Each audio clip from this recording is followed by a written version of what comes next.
On the Reconciling Marriages with Coach Jack podcast, Christian psychologist, author, and relationship coach Dr. Jack Ito will help you to build and restore your marriage. By learning just a few relationship skills, you can help your spouse enjoy your relationship more while getting more love and affection from your spouse. Listen to Coach Jack as he helps you with one more step toward a marriage both you and your spouse will love. A relationship which is not enjoyable will eventually end, even if there are no other problems. If you or your spouse are not enjoying your relationship, you must take action now. Later may be too late. Marriages, just like single relationships, need to be fun.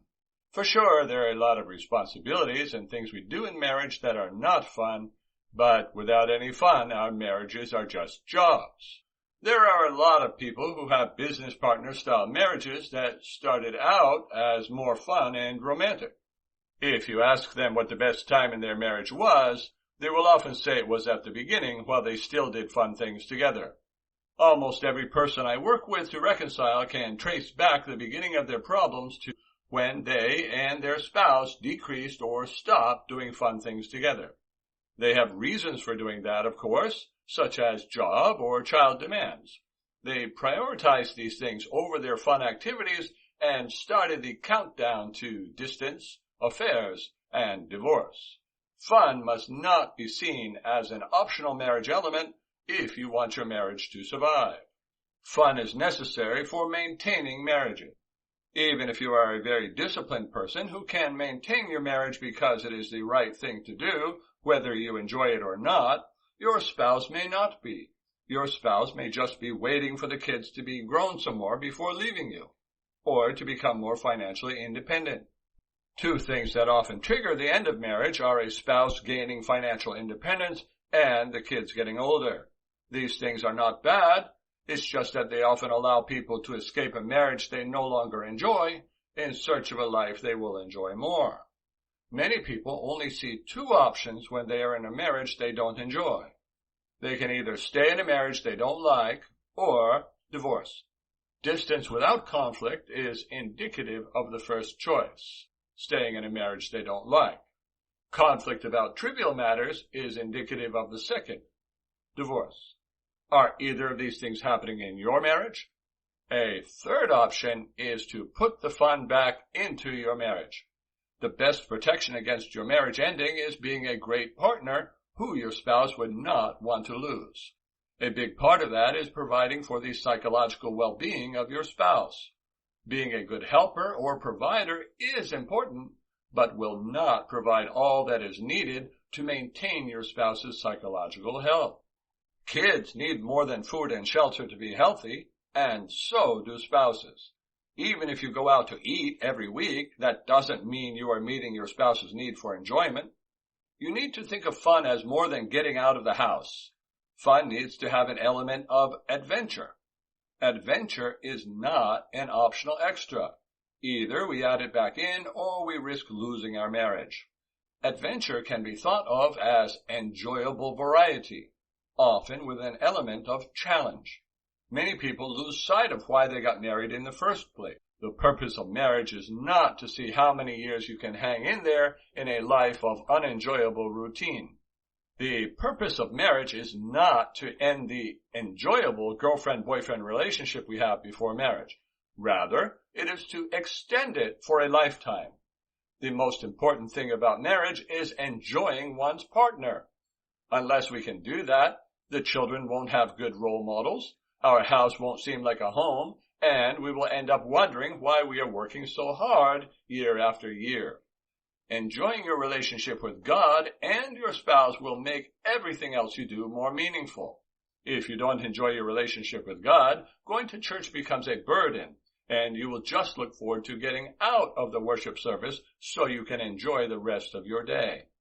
If you don't enjoy your relationship with your spouse, you will likewise look forward to getting away from your spouse so that you can go do your own activities without your spouse. When we enjoy our marriages, we will not have a midlife crisis. We can only have a midlife crisis when we are unhappy with what we have and believe that we are missing out on something better. A happy married life is a major protection against that. What if you don't enjoy your marriage now?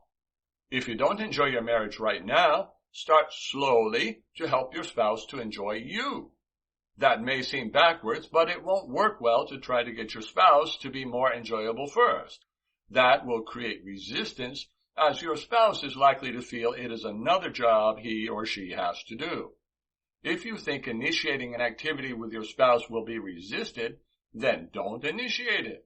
Instead, help your spouse to enjoy you more. Then you can get to the place where your idea is not resisted. Also, do not expect your spouse to enjoy your changes right away. Most people give up because they do too much, too fast, and expect equally quick results. You will only have success if you do the right steps in the right order at the right pace. Start by asking yourself, what is one thing that would help your spouse to enjoy you more? Here are some ideas. Look happy to see your spouse every time you do. Agree with your spouse more. Empathize with your spouse more. Give a compliment your spouse would enjoy receiving. Wear clothes that your spouse likes. Say something nice about your spouse to someone in front of your spouse. Leave a nice note where your spouse will find it. Give your spouse a gift. Do something for your spouse that is not your job to do. Learn about something your spouse is interested in. Plan a trip to do something your spouse likes, and bring along a good attitude. These are just a few ideas to help you get your brain cells activated. This is not a to-do list. Start by doing just one more thing than usual. The best rate of change is one that your spouse enjoys, but does not make your spouse suspicious of a hidden agenda. Small changes are better than big for getting to relationship improvement. If you get resistance, you are either doing something your spouse doesn't actually like, doing too big of a thing, doing too many things, or doing them too often. If you are doing any damaging behaviors such as arguing, complaining, criticizing, and so on, don't expect any positive response to your good behaviors. The right order of steps is 1. Stop any damaging behaviors you are doing. 2. Continue and be consistent until trust is restored. 3. Gradually start to do relationship-building behaviors. Following this order will help you to get to the place where your spouse will enjoy doing fun things with you again. If you have tried without success, you likely either didn't do the right steps, tried doing them in the wrong order, or moved too fast. Loving our spouse is a delightful challenge. There needs to be a moderate level of challenge in our relationships in order for us to stay satisfied with them. Too much challenge and we are stressed. Too little challenge and our minds drift to more exciting things. Do you remember the excitement in the challenge you had when you were first dating your spouse? You had to make a good impression and do that consistently. Now you may not feel like you need to anymore. That is where you are wrong. In the morning, it is my challenge to greet my wife in a way that makes her feel like I couldn't wait to wake up and have another day to be with her. In the afternoon and evening, I have the very same challenges. I'm sure she would not hesitate to tell you that Jack really loves seeing me, being with me, and hearing all about my day. And no matter how tired or busy I am, I never want her to feel she is not the priority in my life. She is the love of my life because I treat her that way and think of her that way. My happiness with my wife is largely up to me, just as your happiness with your spouse is largely up to you. Can you guess who is responsible for whether I am happy with my life? Me, that's right. We have a responsibility for our own happiness, which means if we are not happy, we are the ones with the responsibility to either change our attitude or change our situation. We can do that in our marriage by being great spouses and using boundaries if necessary. Those two things combine to give us a great marriage. The great attitude fixer is being thankful for what we have instead of focusing on what we don't have. The more you focus on what you actually have from your spouse that is good, the more satisfied you will be with your spouse and the better your marriage will become. In everything give thanks, for this is the will of God in Christ Jesus concerning you. 1 Thessalonians chapter 5, verse 18. Try having some prayer time where all you do is give thanks for everything you can think of. Did you know that one of the reasons couples have conflict is to relieve boredom? Take any two people that live together day in and day out without any conflicts whatsoever, and after a while they will find things to argue about. Arguing about silly or meaningless things in your relationship can be a sign of boredom. It is also a divorce early warning sign. Did your husband leave his clothes on the floor? Did your wife load the dishwasher wrong? Come on, time to find more exciting challenges in your relationship besides fighting over these stupid.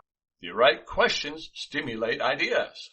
Because every couple is different, the best way to find out what would liven up your marriage is for you and your spouse to use good questions that stimulate ideas rather than just following someone else's list of what is good to do.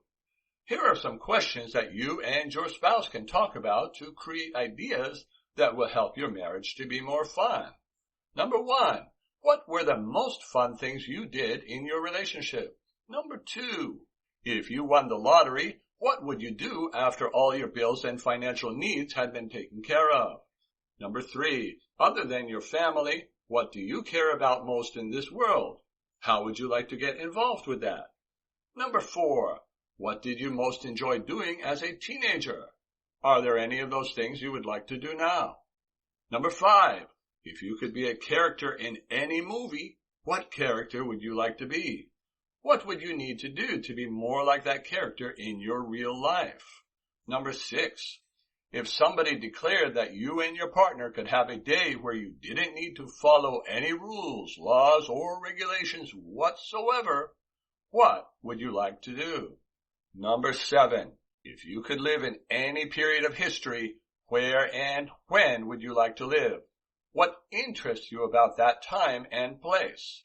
The idea is not to have fun by answering these questions. Although that might be a novelty once or twice, it would quickly lose your spouse's interest. The idea is to take one of these questions, answer it, and then get to work on the ideas produced from that. Let's take one example to see how to do it. Question is, if you won the lottery, what would you do after all of your bills and financial needs are taken care of? Suppose you answered, buy a yacht and sail around the world. This answer demonstrates an interest in sailing and traveling and places you haven't been before. When you identify that, you can get to work on ways you could satisfy such interests that are within your budget and abilities. Here are some ideas connected to these desires. Rent a boat. Take sailing lessons. Take a boat cruise. Go paddleboarding. Plan a trip to another country. Go to some random place you choose on a map while blindfolded. Learn a foreign language together. Do an around the world with restaurants representing different countries, or do the same with different countries' meal nights at home. I came up with these ideas in just a few minutes. They all came from just that one idea of buying a yacht and sailing around the world, which is not possible because of my health and lack of sailing skill. Many of those other things are possible, though. Maybe the same is true for you and your spouse. Our fantasies, while often not realistic, do point to realistic needs and are a starting point for stimulating ideas for how to meet them. Be careful not to criticize fantasies. You can use these questions to stimulate ideas with your spouse and get as silly as you want. I would suggest that you both make a rule not to censure or judge each other's answers and understand that this is fantasy. Nevertheless, it is important to be sensitive to your partner's feelings. Never say hurtful, demeaning things to your spouse, and never make your spouse feel undesirable. That is never funny or productive and never will be. Being honest will never compensate for being hurtful. Once out of your mouth, you will not be able to take it back. Don't strive to be open and honest, as that destroys relationships. Instead, strive to be loving and honest, which builds them. Look for overlap, not for differences. The exciting thing about this kind of discussion with your partner is that you both are likely to have some ideas of overlap where your ideas are the same or similar. Those would be great places to start working together to put more adventure into your relationship. It will help you both to have a more happy married life. For example, if your spouse fantasizes about traveling to all the state parks and you would love to go to Europe, what you have in common is a desire to travel. Don't get hung up on the differences of where you would like to go. Probably you could find more commonality, such as visiting some beautiful outdoor places in Europe. Don't let your feelings prevent you from creating a happy married life. Feelings are best enjoyed after achieving success and best ignored while creating success. This is particularly true in getting out of a marital rut. You may not feel like doing things even if you think you should. Don't let that feeling make you put it off to another day. All of the people I work with wish they had made their relationship more enjoyable before their spouse rejected them. Unfortunately, it took the rejection to get them motivated. One way to get past your lack of motivation is to project into the future. What is likely to happen to your relationship if you continue with your current level of fun and adventure? Will your spouse really want to spend the rest of his or her life the way you two are doing now? Will you? If your spouse is no longer interested in having a happy married life with you, is it too late? Happily, it is not too late. But you will have to start more at the beginning. Relationship building always starts from the point where the other person is. If your spouse is stressed with you, your first step is helping your spouse to relax. If your spouse avoids talking with you, you need to validate better. If your spouse feels you are very different, you need to work on becoming more similar, and so on. As a relationship coach, I help people build their relationship from the point where their spouse is. That requires behaving like a desirable person and using good connection skills. It is very much like learning how to have good relationships when you are single. There are ways that you can behave and things that you can do that will create more desire in your spouse to interact with you. If you would like my help with these skills, I recommend you check out my Reconnections coaching package. I would be happy to help make your marriage enjoyable again for both you and your spouse. Thank you for listening to Reconciling Marriages with Coach Jack. Visit CoachJackIto.com to learn more skills for reconnecting with your spouse and restoring your marriage.